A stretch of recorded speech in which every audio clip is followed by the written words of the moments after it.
My mother's hand connected with mine before I could reach Naomi. The slap echoed through her living room like a gunshot, and I watched my fiancée flinch beside me. She didn't cry. She just stood there in her borrowed dress, trembling like a leaf caught in wind she couldn't escape.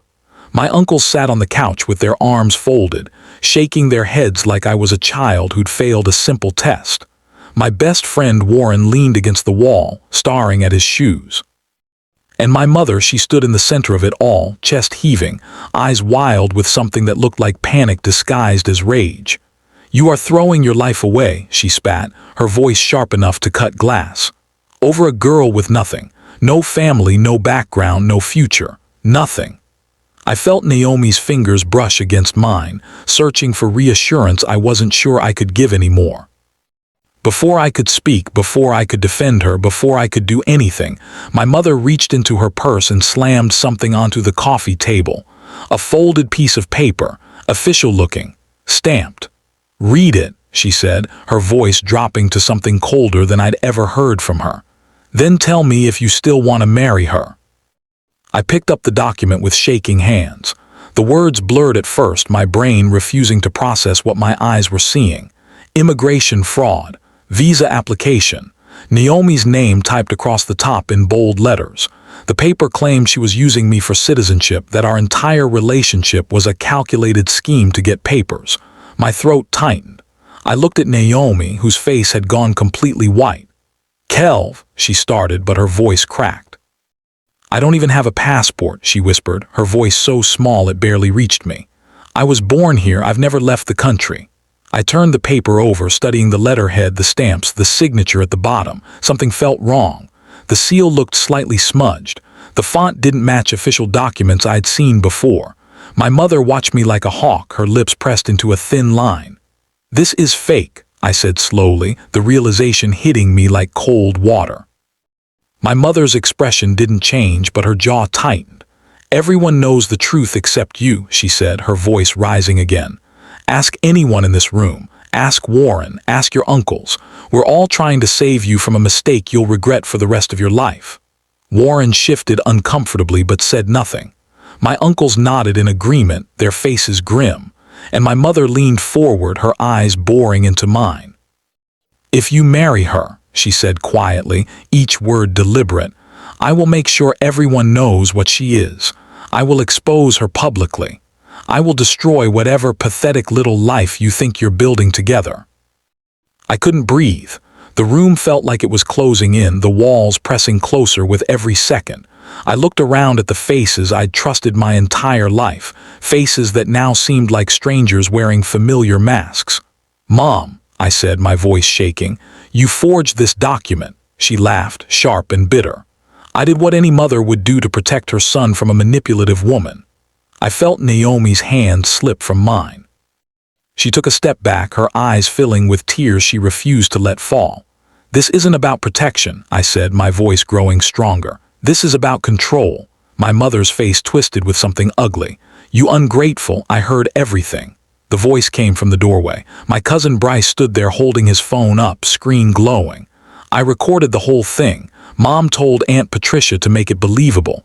She said she'd rather you hate her than let you marry Naomi." The room went silent. My mother's face drained of color. Warren straightened up from the wall. My uncles exchanged uncomfortable glances. Bryce walked forward and played the audio. My mother's voice came through crystal clear. "Make it believable. I'd rather he hate me than let him marry that girl. I don't care what it takes." My mother lunged for the phone, but Bryce pulled it away. "You did this," I said, staring at her. "You actually did this." Instead of apologizing, instead of showing even a hint of remorse, my mother's face contorted into something desperate and wild. She collapsed into the nearest chair, her hand pressed dramatically against her chest. "I'm losing my son," she wailed, her voice suddenly theatrical. "She's bewitched him. My boy would never choose a stranger over his own mother unless dark forces were involved." I stood frozen, unable to believe what I was hearing. My aunt rushed in from the kitchen, her face pale with concern, not for me but for my mother's performance. "I called Pastor Hendricks," my aunt announced, her voice trembling. "He's coming right now to pray over this situation."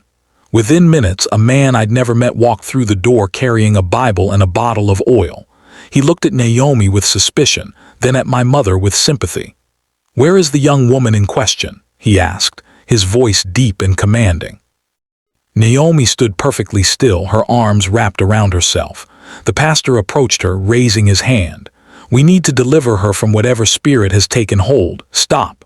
My voice cut through the room like a blade. "You will not touch her. You will not pray over her like she's possessed. You will not treat her like she's anything less than human." The pastor looked shocked. My mother sobbed louder. And Naomi, she began crying. Not the quiet tears she'd been holding back, but deep, body-shaking sobs that came from somewhere far deeper than this moment.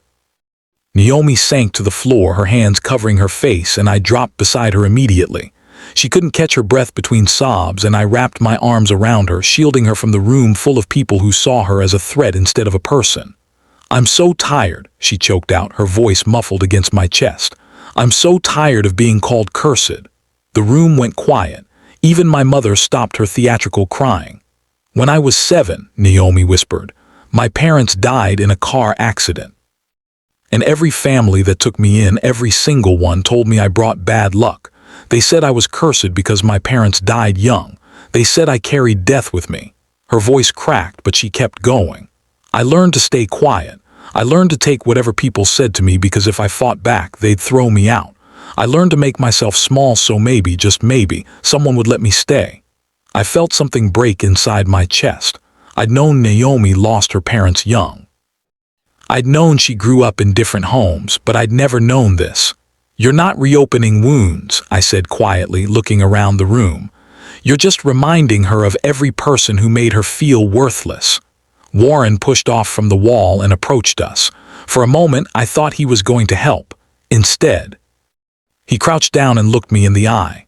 "If you marry her," he said slowly, "you're on your own. None of us will help you, not me, not your family, not anyone in this room." I looked at Naomi, broken but still breathing, still here despite everything. Then I looked back at Warren. "Then let me be alone," I said. "She's my choice," my mother screamed. My uncle stood up, and Warren walked out without another word. My mother's voice followed us all the way to the car. "You are no longer my son," she screamed from the porch. "Do not come back to this house. Do not call me. You are dead to me." I helped Naomi into the passenger seat, her whole body still shaking. I drove in silence, my hands gripping the steering wheel so hard my knuckles turned white. We went back to my apartment, the one I'd worked 3 years to afford, the one I'd been so proud of. The next morning, my phone rang at 6. My manager's voice was cold and professional. "We're letting you go, effective immediately. We've received some concerning information about your character and we can't keep you on staff." I sat on the edge of my bed, the phone pressed to my ear, trying to process the words. "What information?" I asked, though I already knew. "I'm not at liberty to discuss it. Your final check will be mailed." The line went dead. Naomi stood in the doorway, her eyes red from crying through the night. "What happened?" I told her. She walked over slowly and sat beside me, taking my hand. "We'll figure it out," she whispered. "We'll build again." But I felt humiliated. I felt broken. I felt like everyone who'd warned me was right. 3 days later, my landlord knocked on the door. "I need 3 months rent up front by Friday," he said, his arms crossed. "Or you're both out." I didn't have 3 months rent. I barely had 3 weeks. I took whatever work I could find. I cleaned office buildings at night, scrubbing toilets and emptying trash cans while people I used to work with posted about promotions online. I delivered food during the day, riding my bike through rain and heat, my legs burning, my pride shattered. My old coworkers saw me. One of them took a picture and posted it with the caption, "From office to Uber Eats, choices have consequences." The comments were brutal. People I'd considered friends laughed. People I'd helped when they needed it kicked me while I was down. Naomi used every penny she had to keep us fed. She worked double shifts at a diner, coming home exhausted, her feet blistered, her hands raw from hot water and harsh soap. But every night she'd cook something small from whatever we had left, and she'd sit with me and tell me it would get better. "You're doing everything you can," she'd say, her voice steady even when mine shook. "That's enough." But it didn't feel like enough. One morning I woke up and Naomi wasn't beside me. I found her on the bathroom floor, unconscious, her lips pale. I screamed her name, shook her shoulders, and finally she opened her eyes, barely focusing on my face. "I'm okay," she whispered, but she wasn't. I carried her to the car and drove to the emergency room, my heart pounding so hard I thought it might explode. The doctor pulled me aside after examining her. "She's severely malnourished and dehydrated." When was the last time she ate a full meal? I couldn't answer, because I realized with horror that Naomi had been giving me her portions. She'd been telling me she wasn't hungry. She'd been starving herself so I could eat. The hospital bill sat on the counter like a death sentence. $2,000. I didn't have 200. I called my mother from the hospital hallway, my voice breaking, my pride completely gone. "Mom, please, Naomi's in the hospital. I just need help this one time." She hung up without a word. I called my uncles, blocked. I called Warren, straight to voicemail. I sat on the floor outside Naomi's room and cried for the first time since I was a child. Not quiet tears, but deep, gasping sobs that came from a place I didn't know existed inside me. A hand touched my shoulder. I looked up to see an older man in a suit, his face kind but serious. "I don't mean to intrude," he said gently, "but I think I can help you." His name was Clifford Hayes. He owned a small tech company across town, and he'd noticed me during one of my delivery jobs. He'd watch me handle a difficult customer with patience, watch me double-check an order to make sure it was right, watch me work with a diligence that caught his attention. "I'm not offering you a job," he said carefully, "but I'm offering you training. If you're willing to work harder than you've ever worked, I'll teach you everything I know." Naomi woke up as I sat beside her bed. "Take it," she whispered, her voice hoarse. "You're meant for more than this." I wanted to believe her. But when the training started, I failed. Badly. I couldn't understand the coding. I couldn't keep up with the others. I made mistakes that seemed obvious to everyone else. People laughed at me. "Delivery guy thinks he can be a developer," someone muttered loud enough for me to hear. I wanted to quit. Every day I wanted to walk out and never come back. The other trainees were younger, smarter, faster. They'd gone to college. They had degrees and internships and parents who believed in them. I had nothing but Naomi's voice in my head and a note she'd slipped into my bag one morning. I found it during lunch, folded carefully, written in her neat handwriting. "You're allowed to fail. You're not allowed to stop." I read it over and over until the words blurred. That night I stayed late. I worked through problems until my eyes burned. I asked questions until my voice went hoarse. I failed again and again, but I kept showing up. 3 months in, the company faced a crisis. A major client system crashed and no one could figure out why. The senior developers spent hours trying to solve it, their frustration growing with every failed attempt. I stood in the back of the room, watching the code scroll across the screen. Something looked familiar. A pattern I'd seen before in one of my mistakes. "Can I try something?" I asked quietly. The room went silent. One of the developers laughed. "Yeah, sure, let the delivery guy take a shot." I sat down at the computer, my hands shaking.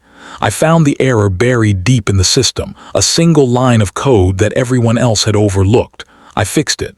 The system came back online. Clifford Hayes looked at me like he was seeing me for the first time. "You just saved us $50,000, he said slowly. "How did you find that?" "I made the same mistake a month ago," I admitted. I remembered what it looked like. 2 weeks later, he promoted me to junior developer. The paycheck felt unreal. It wasn't much, but it was steady. It was legitimate. It was mine. I brought Naomi to a new apartment, nothing fancy, but clean, safe, with windows that let in actual sunlight. She cried when she saw it.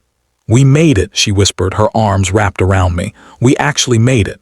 But peace didn't last long. 3 months into my new position, my phone rang with a number I didn't recognize. I answered cautiously. "This is your Aunt Gina," the voice said, syrupy sweet. "Your mother wants to apologize. She's been thinking about you and she realizes she may have been too harsh." I said nothing. "She'd love to see you," my aunt continued. "Maybe have dinner, talk things through." "She misses you." Something felt wrong. The words were too careful, too rehearsed. "Why isn't she calling me herself?" I asked. My aunt hesitated. "Well, you know how she is. She's proud, but she really does want to make things right." I agreed to meet them at a restaurant, but I told Naomi everything felt off. Be careful, she said quietly. People don't change overnight. The restaurant was nice, the kind of place my mother loved because she could be seen. She sat at a table surrounded by relatives, all of them smiling like nothing had ever happened. My mother hugged me stiffly. "I'm glad you came," she said, her voice almost warm, almost. We sat down, and for a while the conversation stayed surface level. Then my uncle cleared his throat. "Your mother's been having some financial trouble," he said carefully. "Her business isn't doing well." There it was. My mother's smile faltered. "I just need a small loan," she said quickly. "Just to get back on my feet. Family helps family, right?" I stared at her, remembering every phone call she'd ignored, every plea she'd rejected. "What about Naomi?" I asked quietly. "Is she invited to this family reunion?" My mother's face hardened. "Let's not ruin a nice evening." I stood up from the table slowly, my hands pressed flat against the wood. "You rejected me when I had nothing," I said, my voice steady but cold. "You told me I was dead to you. You forged documents to destroy the woman I love. You turned everyone against me." My mother's eyes darted around the restaurant, aware of people starting to notice. "And now that I'm doing better," I continued, "now that I've survived everything you put me through, you want to come back. You want money. You want control again. Sit down," she hissed, her voice sharp with embarrassment. "You're making a scene." "No," I said. "You made the scene when you threw me out. I'm just finishing it." I pulled out my wallet and dropped enough cash on the table to cover my untouched meal. "I'm marrying Naomi next month," I said clearly. "With or without you, with or without any of you." My mother opened her mouth, but nothing came out. I walked toward the door, and for the first time in my life I didn't look back to see if she was following. The next day Clifford called me into his office. "I've been watching your work," he said, leaning back in his chair. "You've improved faster than anyone I've ever trained. You're creative, dedicated, and you solve problems other people don't even see." I waited, unsure where this was going. "I'm offering you a partnership," he said. "A percentage of the company. We're launching a new project and I want you to lead it." I couldn't speak. I just stared at him, trying to process the words. "You've earned this," he said firmly. "Don't doubt that." I called Naomi from the parking lot, my hands shaking so badly I could barely hold the phone. "We did it," I whispered when she answered. "We actually did it." The news spread faster than I expected. Someone from the company posted about the new partnership online, tagging me in the announcement. Within hours, my phone exploded with notifications. Messages from old coworkers congratulating me. Comments from people who'd mocked me months ago now calling me inspirational. And then I saw it. A post from my mother. "So proud of my son and his accomplishments. His success is a reflection of the strong values I instilled in him. Proof that good parenting pays off." I stared at the screen, my stomach twisting. Naomi read it over my shoulder and shook her head.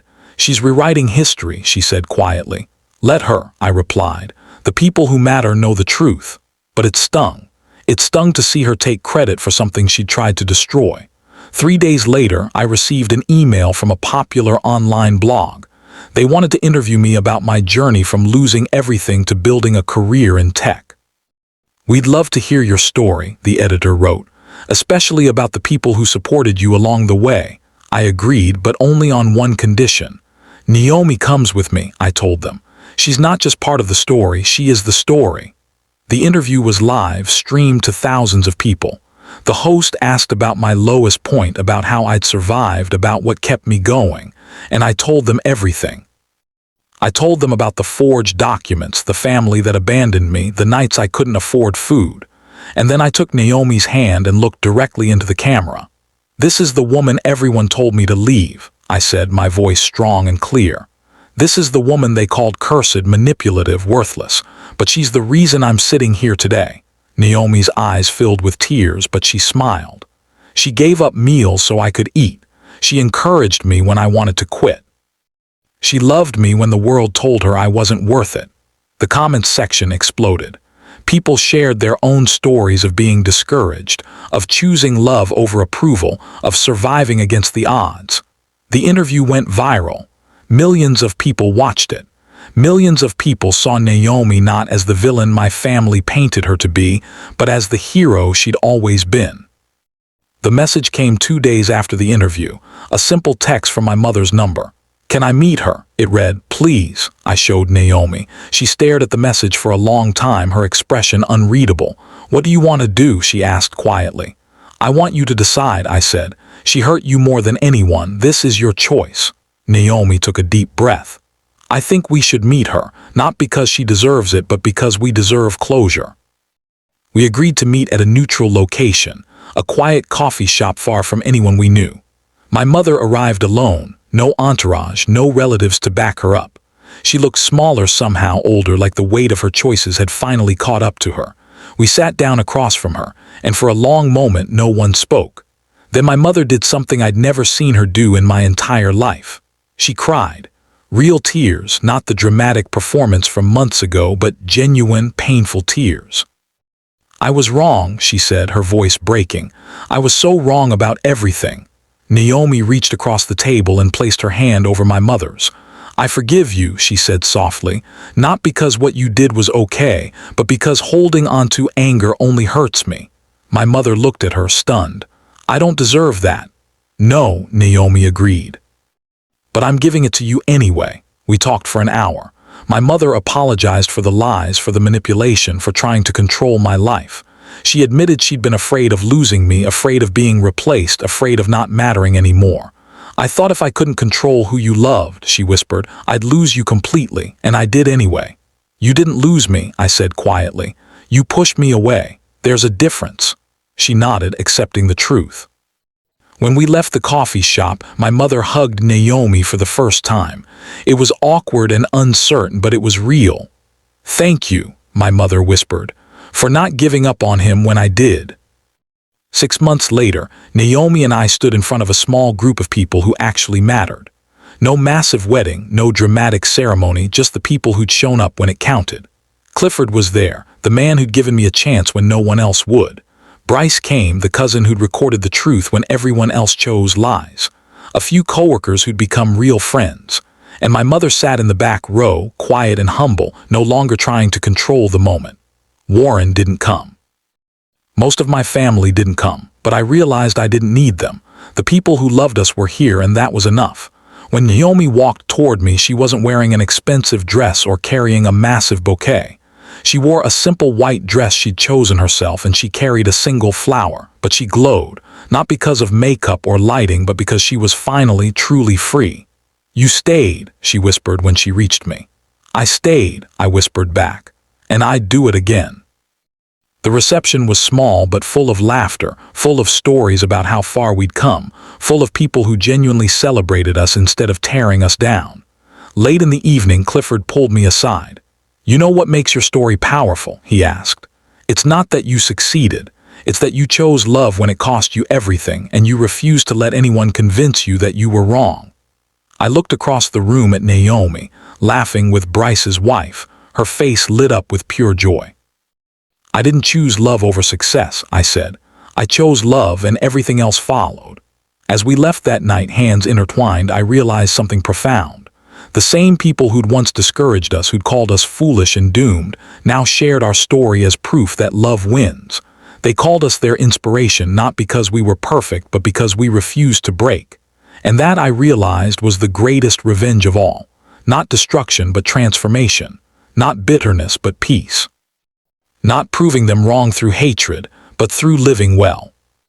If you've ever loved someone the world told you to walk away from, drop a comment below. If you've ever been told your relationship wouldn't last, that you were making the biggest mistake of your life, tell me your story. Would you have stayed, or would you have walked away when everyone turned against you? Your answer might be exactly what someone fighting their own battle needs to hear right now. They need to know they're not alone. They need to know that choosing love, even when it costs everything, is not weakness. It's the bravest thing you can do. And if this story moved you, if it reminded you of your own journey or gave you hope that maybe, just maybe, love is worth fighting for, then hit that subscribe button. Because there are more stories like this, more truths that need to be told, more people who need to know that their struggle isn't the end of their story. It's just the beginning. Share this video with someone who needs to hear it. Someone who's being told to give up on the person they love. Someone who feels alone in their fight. Let them know that staying strong isn't foolish. It's powerful. And sometimes the people who discourage you the most are the same ones who'll eventually call you their inspiration. What will you choose?